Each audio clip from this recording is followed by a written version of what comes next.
विविध मागण्यांसाठी मोहम्मद आरिफ यांचे पालिकेसमोर उपोषण। मुस्लिम कब्रस्तान परिसरात लेआउट प्लॅट टाकून गैरकायदेशीर विकास होत असल्याचा आरोप करीत माजी नगरसेवक मोहम्मद आरिफ यांनी खामगाव पालिकेसमोर आमरण उपोषण केले आहे। त्यांनी खामगाव पालिकेला या संदर्भात 2 वेळा निवेदन देऊन कारवाईची मागणी केली होती। आज दिनांक 14 ऑगस्ट 2024 रोजी मोहम्मद आरिफ यांच्यासह 4 जणांनी या आंदोलनात सहभाग घेत असल्याचे निवेदनातून म्हटले आहे। निवेदनाच्या प्रती वरिष्ठांना पाठविण्यात आल्या आहेत। आज 14 ऑगस्ट म्हणजे आज आम्ही इथं आमरण उपोषणाला सुरुवात केली आहे।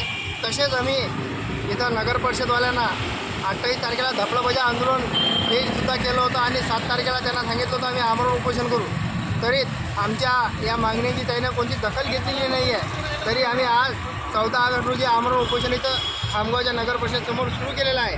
कारण असं आहे की विषय म्हणजे पेठ इथं खामगावच्या इथं कब्रस्तानमध्ये जो कब्रस्तानच्या लगेच जो सर्वे नंबर 38 आहे तिथं बेकायदेशीर त्यानं जो लेआउट टाकलेला आहे ते लेआउट बेकायदेशीर आहे आणि तिथं कोणत्याच प्रकारचे शासनाच्या नियमाने तिथं कोणत्याच प्रकारचे विकास कामे करता येत नाही आणि तिथं कब्रस्तानचा बाजूला कोणताच रस्ता सोडून त्यानं कोणताच विकास कामे केले आणि कब्रस्तानला रस्ता सोडलेला नाही आहे। त्या माध्यमातून आमची एकच मागणी आहे की बा त्याने जो रस्ता टाकलेला आहे तो रस्ता सुरळीत करून तो रस्ता मोकळा करून कब्रस्तानच्या लगत कमीत कमी 3.5 मीटरचा रस्ता सोडून तिकडे त्याने त्याची विकास कामे करावे।